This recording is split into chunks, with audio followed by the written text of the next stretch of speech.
하나님의 말씀 마태복음 2장 1절 말씀 보시겠습니다.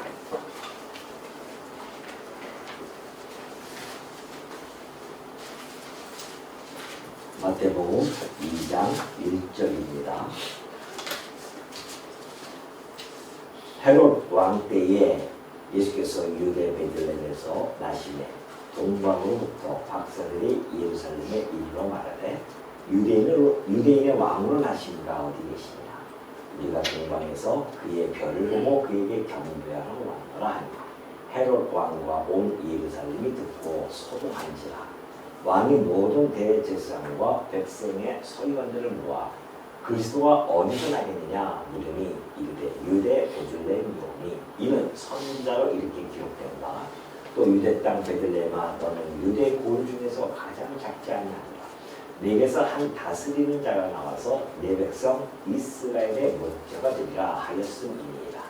이에 헤롯이 가만히 박사들을 불러 별이 나타난 데를 자세히 묻고 베들레헴으로 보내며 이르되 가서 아기에 대하여 자세히 알아보고 찾거든 내게 구하여 나도 가서 그에게 경배하게 하라. 박사들이 왕의 말을 듣고 갈새 동방에서 보던 그 별이 문득 앞서 인도하여 가다가 아기 있는 곳 위에 머물러 서 있는지라. 그들이 별을 보고 매우 크게 기뻐하더라. 집에 들어가 아기와 그의 어머니 마리아가 함께 있는 것을 보고 엎드려 아기께 경배하고 보배합을 열어 황금과 유황과 올약을 예물로 드립니다. 그들은 꿈에 헤롯에게로 돌아가지 말라 지시하심을 받아 다른 길로 고국에 돌아갑니다. 12절까지 읽어드렸습니다. 우리 지난 시간에 처녀가 잉태하여 아들을 낳을 것이라고 했던 이사야 선지자의 그 예언의 말씀으로 때가 되매 천사를 보내셔서 동정녀 마리아를 통하여서 성령으로 잉태되어지는 그 소식을 전해주는 내용을 우리가 살펴본 바가 있습니다. 오늘은 이제 잉태되어졌던 그 마리아의 몸에서 출생되어지는 그러한 내용을 살펴보고자 합니다. 우리 이 2장 1절을 보면 그러죠. 헤롯 왕 때에 예수께서 유대 베들레헴에서 나심에 그럽니다. 예수님께서 나신 때가 바로 헤롯 왕 때였었습니다. 이 헤롯은 BC 한 38년, 7년경에 로마 원로로부터 왕으로 그렇게 로마 원로원의 결정으로 유대의 왕이 되어지죠. 도표를 보면은 이제 37년이죠. 이때 한 38년 확실하지 않습니다. 한 40에서 한 37년경인데 대충 한 38년경에 헤롯이 왕이 되어집니다. 그리고서는 BC 4세기경 4년이죠. 4년. 이 4년경에 사망을 하죠. 그래서 헤롯은 약 한 4, 5년경 정도 왕으로서 재위를 합니다. 그러니까 이스라엘, 곧 유대 땅의 왕이죠. 그래서 이제 헤롯이 왕이 되어져서 해주는데, 이것은 이제 주전입니다. 주전, 주후로 이렇게 나눠지죠. 이때, 예수님이 탄생하는 기점으로 해서 주전, 주후로 하는데, 사실 이것은 이제, 과거에 요한 1세죠. 6세기경에 요한 1세 그 추기경이 대학자였던 디오시우스에게 이 달력을 새로 명령을 합니다. 새로 만들라고. 근데 열심히 만들었는데 달력을 만들 때에 뭔가 좀 잘못 착오가 있었던 것 같습니다. 그래서 예수님이 탄생한 그 날짜를 기점해서 주전주후로 했는데 알고 보니까 한 4년, 한 4, 5년 정도 이것이 착오가 있어서 예수님은 주전 한 4년경에 또 어떤 학자들은 5년 이렇게 이야기하는데 주로 이제 4년으로 바라보죠. 왜냐면은 이때 헤롯이 죽기 때문에 그렇습니다. 그래서 이제, 헤롯이 이때 이제 통치를 했었는데 헤롯은 사실 에서 족속이죠. 에서 족속, 그러니까 이듬의 족속으로서 왕이 되어졌습니다. 그러니까 열등감이 있어요. 유대인들에 대한. 예, 그래서 그들에게 잘 보이려고 스룹바벨이죠. 스룹바벨 성전을 증축합니다. 더 크게 아주 화려하게 증축을 하죠. 그래서 유대인들에게 환심을 살려고 그렇게 이 행동을 취합니다. 그러나 한편으로는 매우 아주 폭군적인 그런 기질이 있어가지고서는 자기의 왕위에 도전하는 것은 조금도 그냥 두고 보지 않습니다. 그래서 자기 친족이라 할지라도 심지어 자기 아내가 있었어요. 유대인 아내가 있었는데 그 유대인 아내와 두 아들 그 모든 그 식구들을 다 죽여버립니다. 자기의 왕위를 지키기 위해서. 그 정도로 이런 폭군으로서 살아가죠. 그래서 헤롯은 사실 폭군으로 그렇게 역사적으로 많이 알려져 있습니다. 그리고 이때가 이제 물론 로마가 예수님이 이 땅에 오셔서 십자가에 못 박혀 죽으시죠. 이때가 한 30년경으로 봅니다. 29년이나 한 30년경으로 보는데 이때는 이제 로마 시대였었습니다. 그래서 로마죠. 로마의 압제에 시달렸던 유대인들이 로마 압제 속에 있었습니다. 그래서 어떻게 보면은 예수님이 이 땅에 이제 출생을 하죠. 이때 예수님께서 출생을 합니다. 구약에서 그 수많은 세월 동안에 메시아를 보내겠다고 약속해 주셨는데 이왕이면 좀 평온하고 평화스러울 때 예수님이 태어나시면 얼마나 좋겠습니까? 예를 들어서 뭐 다윗 때라든가 그 이스라엘이 막 아주 번성했던 그 시기, 뭐 솔로몬 때라든가 이때 태어나면 좋겠는데 그렇지 않아요. 이 자기네 유대인도 아닌 그 에서족 속에 헤롯 폭군이 있었던 그 시기에 또 더 나가서는 로마의 압제, 주권도 없는 그러한 로마 압제 속에서 그러한 속에서 예수님은 출생을 하게 되어집니다. 이때가 가장 하나님 보시기에는 적겼었고 이 최적의 요건을 갖추고 예수님이 이 땅에 태어나십니다. 왜 그러는가? 예수님이 이 땅에 오셔서 섬김을 받으러 오신 것이 아니라고 그렇게 말씀해 주고 계시죠. 오히려 내가 너희를 섬기러 왔고 내가 대속물이 되기 위해서 이 땅에 오셨다고 그렇게 이야기합니다. 그러니까 예수님은 대속물로 오셔요. 이 악한 시대에 우리를 구원해 주기 위해서 당신의 몸을 드려야 된단 말입니다. 그러기 위해서는 이러한 요건들이 있어요. 세상으로부터의 핍박과 조롱을 받고 결국에는 십자가에 나무에 달려 죽으셔야 됩니다. 왜냐하면 구약에 그렇게 예언이 되어져 있기 때문에 그래요. 나무에 달려 죽기로 되어져 있는데 이 유대인의 법정에서는 돌로 맞아 죽는단 말입니다. 그게 성립이 안 돼요. 근데 놀랍게도 로마는 십자가형이 있어요. 나무에 달려 죽인단 말입니다. 그러니까 이 모든 것들이 예수님이 이 땅에 태어나서 죽기까지의 그 모든 것이 최적의 요건을 갖추고 이 땅에 출생을 하신 겁니다. 그러니까 우리가 이런 거 보면은 하나님의 그 놀라운 그 섭리, 손길을 우리가 생생하게 전달받게 되어집니다. 이런 말씀들을 하나 읽을 때 우리가 그냥 쑥쑥 지나가는 것이 아니라 하나님께서 왜 이 시대, 헤롯 때 그러잖아요.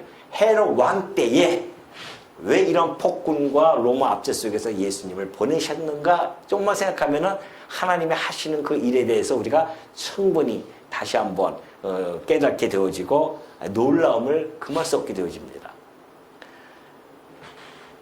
그리고 이제 예수님께서 이 땅에 마침내 오셨죠. 근데 유대 베들레헴에서 나심에 동방으로부터 박사들이 예루살렘에 이르러 말합니다. 자, 동방 박사들이 와요. 이 동방이라고 하는 것은 해 뜨는 동쪽을 이야기하죠. 그쪽에서부터 박사입니다. 이 박사라고 하는 것은 그때 당시에 점성가 또는 뭐 마술사 이런 사람들의 부류에 있는 사람들이죠. 이때는 이제 바벨론부터 시작해서 파사 시대를 거쳐서 지금 이 헬라 시대를 거쳐서 온 겁니다. 그러니까 사실 바벨론 때에 박사들 아주 유명했었죠. 예, 여러분이 잘 알고 있는 분도 있습니다. 누굴까요? 다니엘이죠. 다니엘이 꿈을 잘 해석하고 그렇기 때문에 그 바벨론에서 느부갓네살 왕의 꿈도 해석했을 뿐만이 아니라 벨사살 왕까지도 다 해석해 줍니다. 그래서 그가 그 치리자, 셋째 치리자로서의 위치까지 올라옵니다. 그리고 박수장으로 있어요. 그러니까 그 위엄이 아주 대단했죠. 그래서 많은 사람들이 다니엘을 존경하게 되어지고 다니엘이 그 후대를 키워나갑니다. 그때부터 시작해서 다니엘은 하나님, 다니엘서 보면 그러죠. 이 모든 것들 네가 잘 간직하라. 그렇게 이야기합니다. 그러니까 그 간직하는 것을 자기에게만 간직하는 것이 아니라 그런 자들에게 메시아가 탄생할 것에 대한 것도 하나하나 잘 전수해 줬지 않았겠는가. 그러니까 이들이 유대인의 왕, 곧 메시아에 대한 그 별을 늘 바라보면서 이렇게 유심히 바라본 거죠. 근데 마침 정말 이 메시아의 별, 별이라고 하는 것은 이제 왕을 뜻하고 상징해 줍니다. 근데 아주 정말 특이한 별이죠. 그러한 별이 나타나고 그들이 그 별을 보면서 야, 이때구나. 드디어 유대인의 왕이 태어나나 보다. 이때는 유대인이 그동안 왕이 없었으니까. 그러니까 유대인의 왕이라고 그들은 이야기했지만은 더 넓게 확장해 보면은 메시아가 이 땅에 오시는구나. 인류를 구원할 메시아, 곧 그들의 선배였던 그 다니엘로부터 들었던, 그래서 간직되어졌던 그 소식, 그것을 가지고 이제 그들이 찾으러 간 겁니다. 그래서 예루살렘으로 들어가게 되어진 것이죠. 자, 예루살렘에 들어가서 그들이 그냥 그 별을 쫓아서 베들레헴에 가서 그 예수를 만날 수도 있잖아요. 근데 하필 예루살렘 성으로 들어갑니다. 그러니까 아마 별이 오다가 흐릿했을 수도 있어요. 나중에 보면은 다시 별이 보이거든요. 그러니까 흐릿하니까는 예루살렘에 가서 이야기를 합니다. 공식적인 이제 질문을 하는 거죠. 도대체 유대인의 왕이 태어났는데 혹시 나시니가 어디에 계시느냐? 유대인의 왕이 왔는데 그런 이야기죠. 아니 지금 헤롯이 왕으로서 자기의 자리를 침범하는 자들은 가차없이 죽이는 그런 왕 앞에 가서 유대인의 왕이 태어났다고 하니 헤롯이 어떻게 했습니까? 완전히 기절하죠 진짜. 그 소동이 막 일어난 겁니다. 헤롯은 헤롯대로 그 밑에 있는 사람들 그 밑에 있는 대로 또 무슨 크다란 피바람이 한바탕 또 일어나겠구나 막 이러면서 막 두려움에 따른 거죠. 그 왜 하나님께서 그들로 하여금 예루살렘의 성에 가서 그냥 조용히 가면 되잖아요. 근데 꼭 예루살렘에 가서 왜 그렇게 공식적으로 유대인 왕이 어디 있느냐 해가지고서는 예루살렘 성을 온통 다 발칵 뒤집히나 말이죠. 왜 그랬을까요? 예? 소식을 알리는 것도 중요하지만은 두 가지 이유가 있습니다. 예루살렘에서 가서 헤롯에게 그 사건을 알려줘야 구약의 두 가지 예언이 정확하게 성취가 되어집니다. 그것이 바로 하나는 호세아 선지자를 통하여서 했던 이야기예요. 그 15절 이야기입니다. 2장 15절 한번 볼까요? 미리 보면은 헤롯이 죽기까지 거기 있었으니 이는 주께서 선지자를 통하여 말씀하신 바 애굽으로부터 내 아들을 불렀다함을 이루려 하심이라 그래요. 그러니까 예수님은 태어나셔서 애굽에 한번 가셨다가 오셔야 됩니다. 애굽으로 하나님께서 애굽으로 피신했다가 오기로 되어져 있어요. 그러니까 헤롯에게 그걸 알려야 헤롯이 죽이려고 들 것이고 그래서 그 헤롯으로부터 피해서 애굽으로 갈 거 아니야 말이죠. 이 사건 하나. 또 하나는 예레미야 사건입니다. 예레미야가 예언을 해서 뭐라고 얘기했냐면은 그 17절 18절 잘 나타나 있죠. 예레미야 31장 15장 볼까요? 예레미야 31장 15절 보면 이렇게 되어져 있어요. 여호와께서 이와 같이 말씀하시니라 라마에서 슬퍼하며 통곡하는 소리가 들리니 그래요.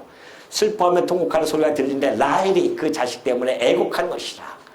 그 이스라엘의 그 후손들이 애곡하는 것이죠. 그 자식 때문에. 그가 자식이 없어서 위로받기를 거절하였도다 라고 했던 예레미야의 이 말씀이 이루어지기 위해서는 헤롯이 그 이후에 그때 당시에 태어났던 2살 아래의 남자들을 다 죽이는 사건이 벌어집니다.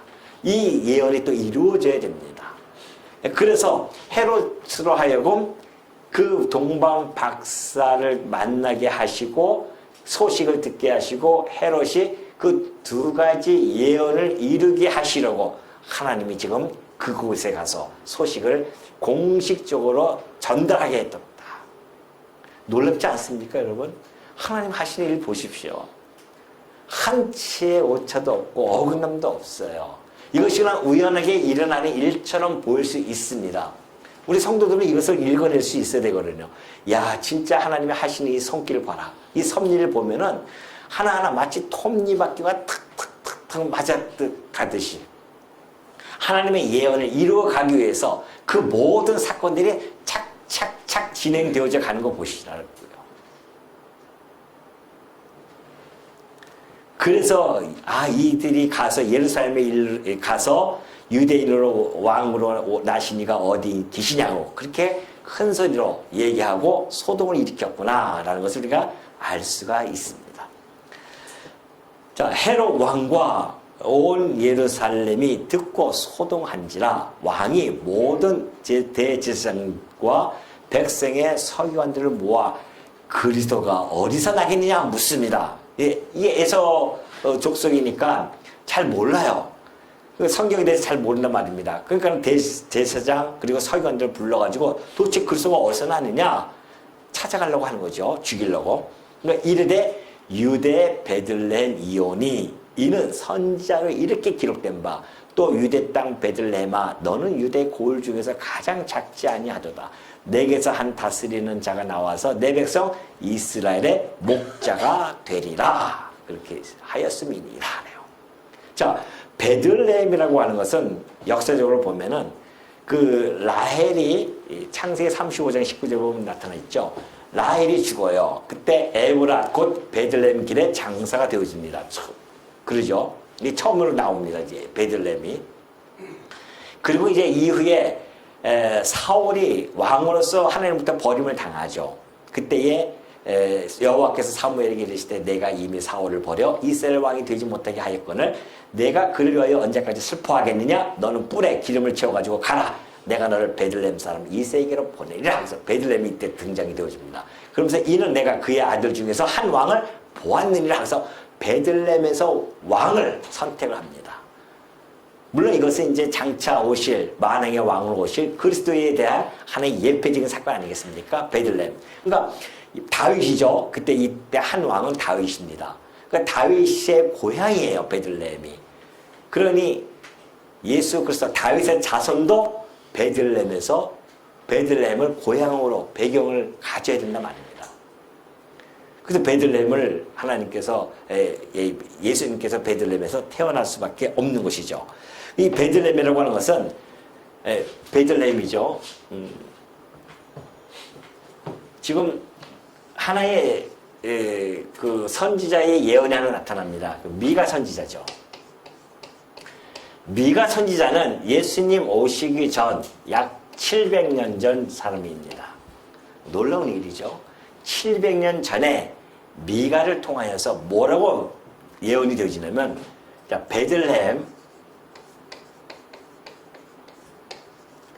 베들레헴이 있습니다. 이 베들레헴에는 크게 2가지 나타났는데요. 베들레헴 미가서 한번 볼까요? 미가서 5장 2절 보면 베들레헴 에브라다야 너는 유다 족속 중에 에브라다는 베들레헴의 옛 명칭이에요. 너는 유다 족속 중에 작을지라도 이스라엘을 다스릴 자, 곧 통치자죠. 이스라엘을 다스릴 자가 통치자입니까? 내게서 내게로 나올 것이라. 그의 근본은 상고의 영혼에 있느니라 하세요. 베들레헴에 통치자가 나타납니다. 작은 도시예요. 베들레헴은 아주 작은 도시입니다. 산골이에요. 그 산골에 나타나는데 그곳에 통치자가 나타난다는 겁니다. 과거에 다윗 왕이 나타났던 것처럼 통치자가 나타날 것이고, 그리고 좀 여기서 마태는 뭐라고 해석을 하냐면요. 6절에 보십시오. 가장 작지 아니하도다 내게서 한 다스리는 자가 나와서 내 백성 이스라엘의 목자가 되리라. 자, 이스라엘의 목자입니다. 목자가 될 것. 그러니까 통치자 목자 같은 내용이죠. 이렇게 나타날 것이다 라고 예언을 해주게 됩니다. 자, 베들레헴이라고 하는 것은 이 베트라고 하는 베트하고 레헴의 합성어입니다. 그 레헴이라고 하는 것이 떡이라는 뜻이고 베트는 집이라는 뜻이거든요. 그래서 이것을 떡집이라고 합니다. 우리 주님이 이 땅에 오셔요. 자, 베들레헴에서 예수님이 탄생하십니다. 출생하셨죠. 베들레헴에서 출생하십니다. 그리고서는 예수님이 이 땅에 오셔서 뭐라고 말씀하시냐면은 요한복음 6장 35절에 보니까 예수께서 이르시되 나는 생명의 떡이다. 그렇게 이야기하셔요. 자, 예수님이 이 베들레헴에서 태어나셨는데 이 베들레헴 이름이 뭐라고요? 떡집이에요. 그러면 이 연관이 어떻게 되겠습니까? 예수님이 이 땅에 오셔서 나는 생명의 떡이라고 하십니다. 베들레헴에서 오셔서 떡집이라고 하는 그 베들레헴에 오셔서 생명의 떡으로 이 땅에 오셨다는 겁니다. 그래서 내게 오는 자는 결코 줄이지 아니할 터이요 나를 믿는 자는 영원히 목마르지 아니하리라. 예수님께서는 생명의 떡이십니다. 그러니까 베들레헴에서 태어나실 수밖에 없는 그러한 필연성을 가지고 있는 겁니다. 또 하나는요.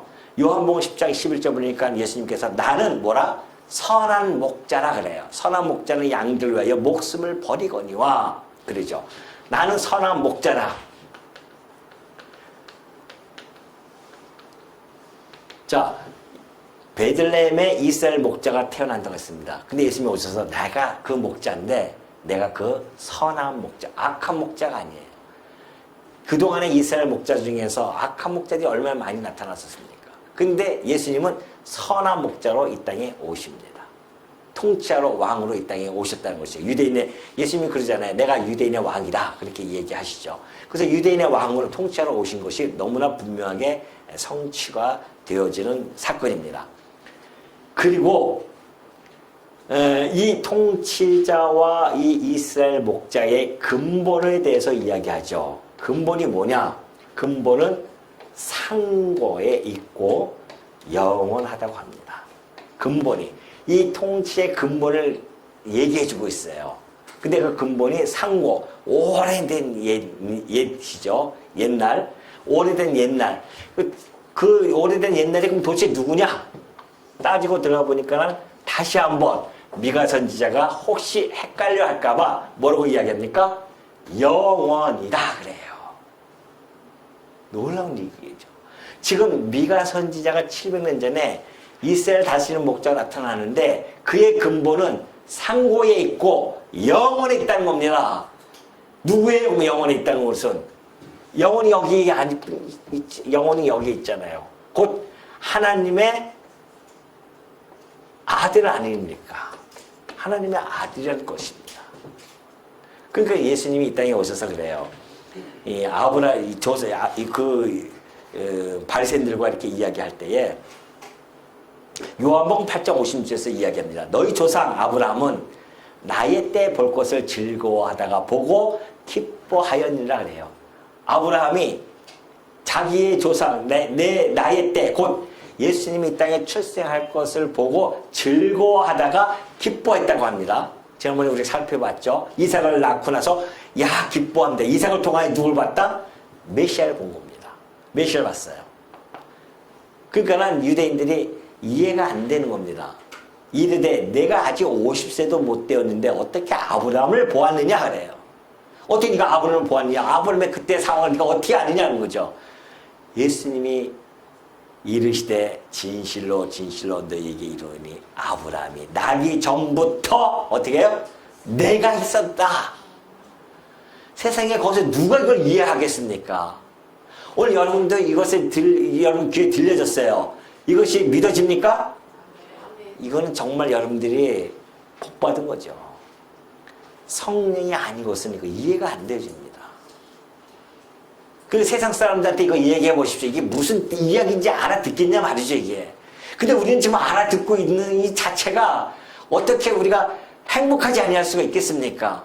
아니, 예수 그리스도가 누구신가? 그분이 바로 아브라함이 나기 전부터 이 아브라함, 이 아브라함은 언제부터 언제 사람이에요? 예수님 오시기 전 2000년 전 사람이에요. 그러니까 아브라함 2000년 전에 있을 때부터 아브라함 전에 계셨다고 한다면 무슨 뜻이에요? 영원에부터 내가 있었던 자이다. 내가 너희를 위하여 대속제물로 이 땅에 오시기 위하여 성육신하지 아니하였느냐? 그걸 지금 설명해 주고 있는 겁니다. 그러니 우리가 믿어야 하는, 우리가 지금 믿고 있는 우리의 머리 대신 그리스도, 우리의 왕이신 그리스도가 어떠한 분인지 우리 주님이 오셔서 너무나 잘 설명해 주고 있지 않습니까? 그래서 우리가 그분 외에는 다른 이름이 없다는 거 아니겠어요? 이 예수 외에는 다른 이름 없다. 우리를 구원해 줄 수 있는 분이 이 땅에 없다. 그래서 우리는 그분을 꼭 붙들고 있는 겁니다. 그분 외에는 붙들 게 없어요, 이 땅에. 그리고 그분이 어떠한 분인지 우리가 너무나 잘 알고 있지 않습니까? 우리의 왕은 영원하신 하나님이었구나. 이걸 우리가 깨닫는 거 아니겠어요? 근데 그분이 오늘 이 땅에 뭐예요? 임마누엘에서 우리와 함께하고 계시는구나. 이것보다 기쁜 소식이 어디 있습니까? 이것이 복음이에요. 그래서 이것이 복음이란 말입니다. 그러니까 마태가 지금 복음서를 기록한 거 아닙니까? 그러니까 마태복음 읽어 나갈 때마다 복음이 우리들의 귀에 들려지고 있습니다. 그 복음이 들려지는 자들은 그 안에 복이 있는 자들이고, 이 복음이 들려지지 아니하는 자들은 아직까지는 복이 없는 자들이죠. 근데 제가 봤을 때는 여기 한 번도 빼놓지 않고 아마 이 말씀들이 그냥 쏙쏙쏙쏙 들어올 겁니다. 그렇죠? 그래요. 그러니까 복이 있습니다. 그러니까 얼굴 좀 튀자고요. 환하게. 예? 이때까지 좀 우리가 힘들고 어렵고 좀 못 살면 어떻습니까? 그까지는 60, 70년 금방 가더라고요. 우리에게는 영원함이 있잖아요. 영원한 우리의 삶이 우리에게는 보장되어져 있단 말입니다. 그러니 우리가 이 복음서를 읽으면서 기쁨이 넘쳐나야 되죠. 야, 우리 주님이 이런 분이셨구나. 우리에게 생명의 떡이 되어져서 그 떡을 결코 그 생명의 떡을 통하여서 우리는 줄이지도 않고 목마르지도 아니하는 그러한 백성이 되어졌고, 우리 선한 목자세요. 우리의 것을 빼앗는 목자가 아니란 말입니다. 이 세상 목자들은 키웠다고 해서 양 털 다 뺏어가잖아요. 우리 주님은 그렇지 않다니까요. 당신의 몸을 줘요, 우리에게. 그러한 사랑과 그러한 자비로우신 그 선한 목자를 만나보셨어요? 못 만나잖아요. 우리 주님 외에는 없단 말입니다. 그분이 지금 나의 신랑으로서 살아가고 있는데 무엇이 부족하냐 말이죠.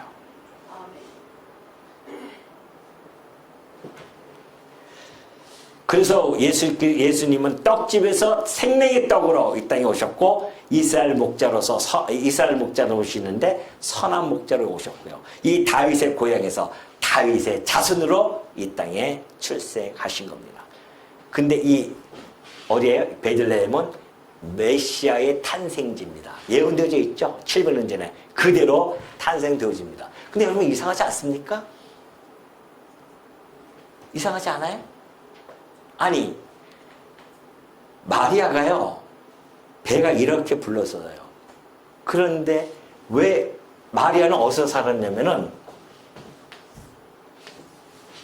자, 여기가 나사렛이래요. 나사렛이고, 여기가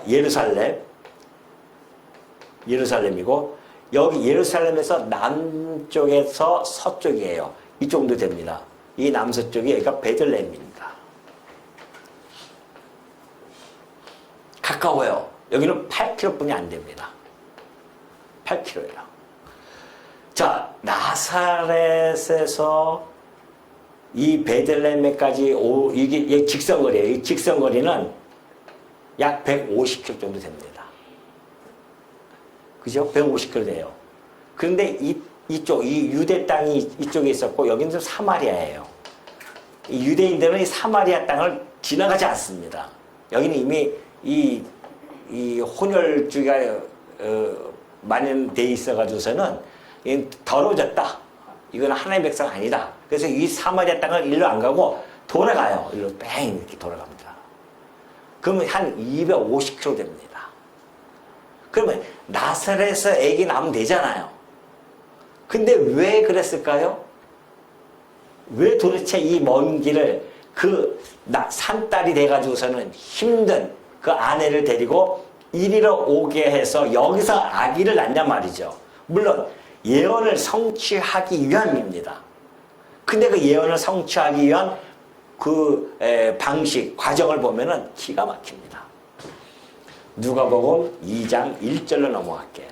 그때에 가이사 아구스도가 영을 내려, 가이사 아구스도는요 로마 황제입니다.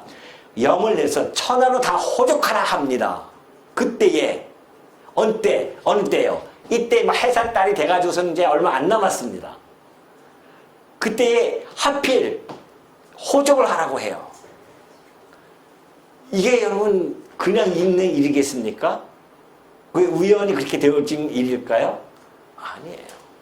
이때 당시에 로마에서는 약 14년에 걸쳐서 호족령을 내립니다. 호족을 해서 그 전체적으로 이제 자기네들이 다스리기 위해서는 호족을 딱 해라. 그래서 인원이라든가 그래서 인원에 따라서 세금을 걷고 막 해야 되니까 14년마다 딱딱 정해서 해요. 근데 그때에 이 마리아가 잉태되어질 해가 바로 그 14년 해였었습니다. 그것도 이상하잖아요. 그때에 천하로 다 호족하라 합니다.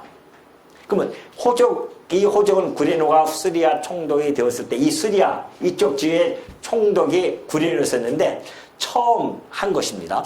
모든 사람이 호족하러 각각 고향으로 돌아갈 수밖에 없는 상황이 주어진 겁니다. 그 요셉도 다윗의 집 족속이므로 어떻게 해요? 갈릴리 나사렛 동네에서 유대를 향하여 베들레헴이라 하는 다윗의 동네로 그 약혼한 마리아와 함께 호족하러 올라갈 수밖에 없었습니다. 그래서 마리아가 이미 잉태가 되어졌어요. 거기 있을 그때의 해산할 날이 찹니다. 이때 왔어요. 이제 옵니다. 왜요?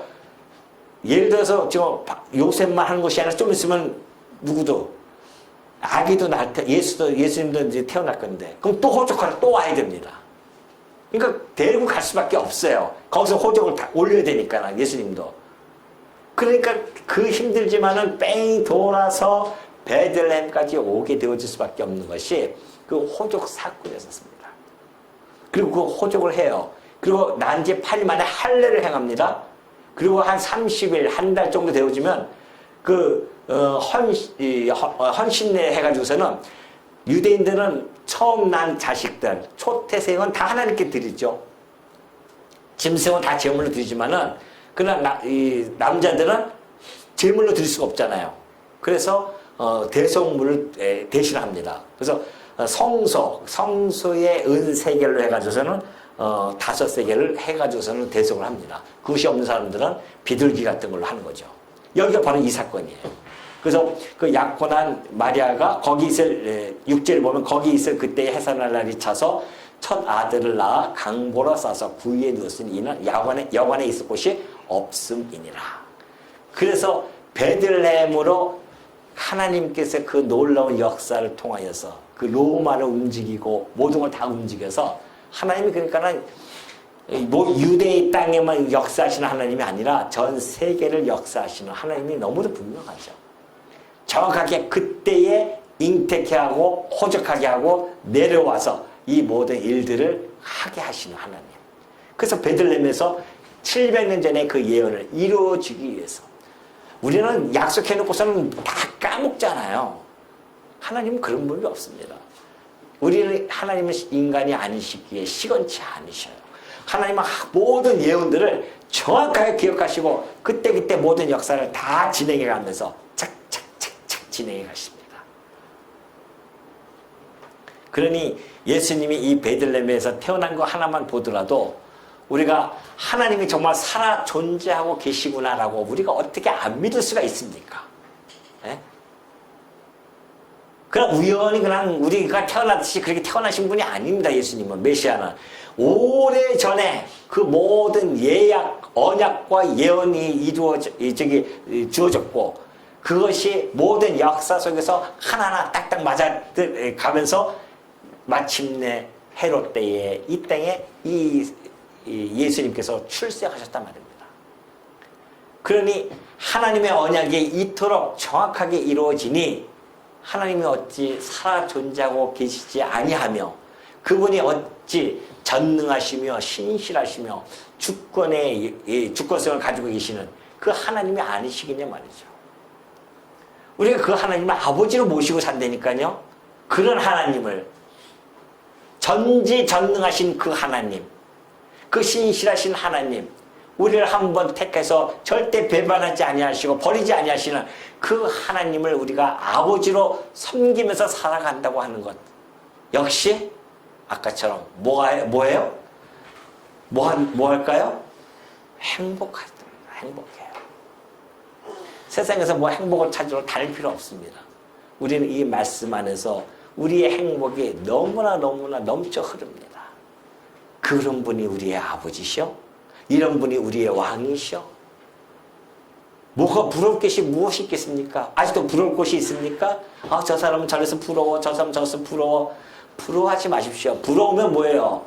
지는 겁니다. 뭐하러 부러워합니까? 내가 하나님의 자녀가 되는 권세를 받은 자인데, 내가 죽기까지 나를 사랑하시는 그리스도의 사랑을 받는 자인데, 뭐가 부러울 것이 있으며 뭐가 모자랄 것이 있겠냐 말이죠.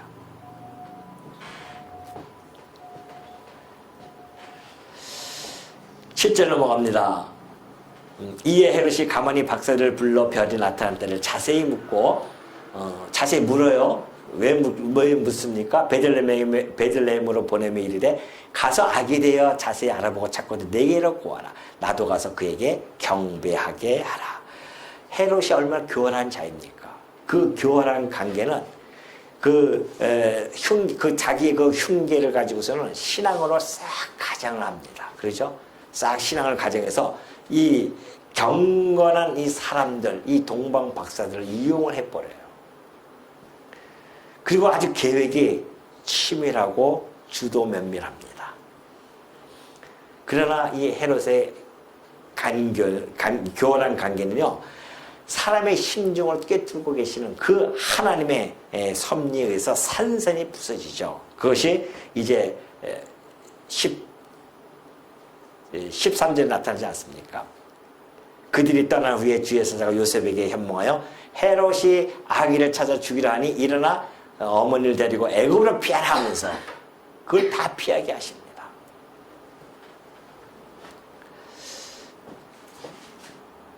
구절을 보니까 그래요. 박사들이 왕의 말을 듣고 갈새 동방에서 보던 그 별이 문득 앞서 인도하여 가다가 악이 있는 곳 위에 머물러 서 있는 자, 드디어 별이 딱 그 악이 있는 곳에 머물러 서 있죠. 그들이 별을 보고 매우 크게 기뻐했더라. 예수님이 이 출생을 보고 크게 세 가지 부류의 사람들이 이 안에서 나타납니다. 아주 기뻐해요. 아주 경배하는 자들이 있습니다. 기뻐하고 경배합니다. 그런가 하면은 예수의 출생을 배척하는 자들이 있어요.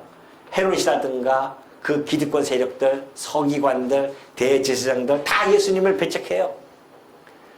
그리고 그 소동이 일어남에도 불구하고 아무도 관심도 없는 무관심한 사람도 있습니다. 예수님의 출생에 대해서 이러한 상황들이 나타나요. 근데 놀랍게도 이 경배를 드린 사람들은 이방인이에요. 물론 배척하는 자도 이방인이지만, 그리고 이 무관심한 자들은 오히려 유대인들은 무관심을 보냅니다. 예수님이 생애 속에서도 나타나잖아요. 예수님 생애에서도 이방인들이 따르게 되어지고, 배척하고 무관심한 자들은 유대인들이 오히려 더 그렇게 되어지고. 그래서 이것이 지금도 여전히 이 상황이 지금 이 땅에도 놓여져 있습니다. 예수 그리스도의 이 복음을 전파하면은 정말 그것을 기뻐하고 기쁨으로 받아들인 자가 있는가 하면은 배척하고 하는 자들도 있고요. 여전히 무관심 속에 있는 자들이 있습니다. 예수님이 이 땅에 와서 다시 오실 때까지 이 상황은 끊임없이 이루어집니다. 오늘 여러분과 제가 이곳에 있습니까? 무관심하십니까? 복음에 대해서 배척하십니까? 아니죠. 어떻게 하십니까, 여러분들은? 경배하는 자들입니다. 기뻐하고 있습니다. 그래서 복받은 자라는 거죠. 그 아무나 하는 거 아니거든요. 그리고 박사들이 왕의 말을 듣고 기뻐하고 기뻐하다 10절, 11절.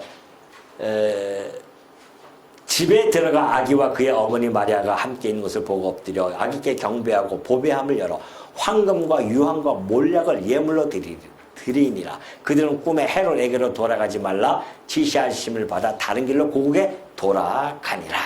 헤롯의 그 계략은 먹히지 않죠.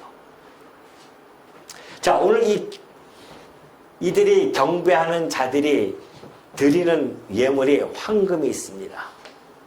그리고 유황이 있고요. 몰약이 있습니다. 이 세 가지를 드리는데 누구에게 드렸다?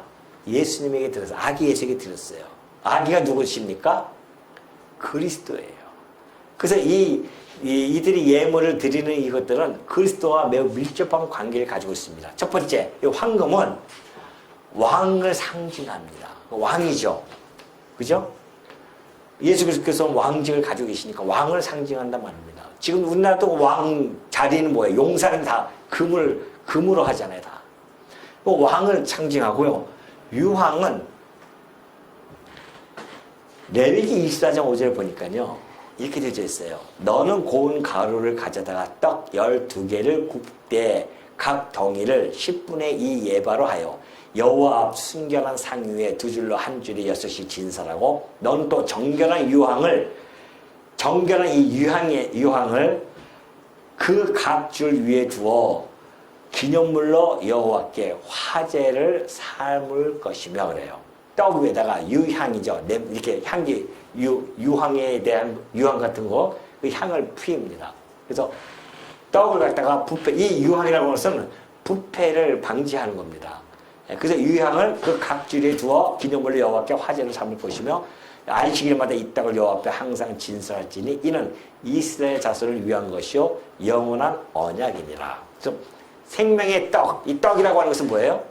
이거는 하나의 선지자죠. 선지자가 하나님의 예수님께서 오셔서 그래요. 사람이 떡으로만 사는 것이 아니라 하나님의 말씀으로 산다고 합니다. 그러니까 예수님의 생명의 떡이라는 게 무슨 뜻이에요? 예수님의 말씀으로 산다는 거예요. 그래서 예수님의 말씀 곧 선지자로서 그 말씀을 전달해 주는 자입니다. 그래서 이것은 선지자에 대한 그러한 것을 상징해 줄 수가 있습니다.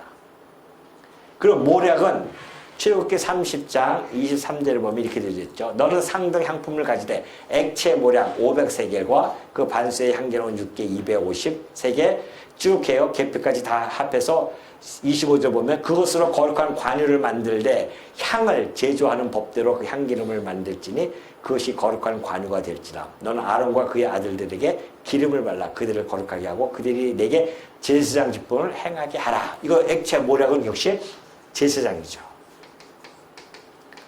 그래서 예수 그리스도의 그 삼직에 대한 것을 이 예물을 통하여서 상징적으로 예물을 통해서 보여주는 겁니다. 그래서 결국은 예수 그리스도의 이 탄생을 그들이 예물을 통하여서 경배하는 그런 모습으로 지금 나타나고 있는 것이죠.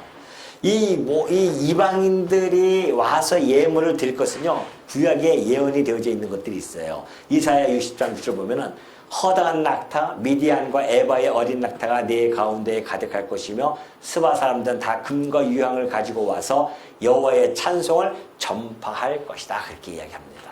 다시 말해서 이방인들입니다. 물론 이것은 동방에 있는 사람들도 다 포함되어 있죠.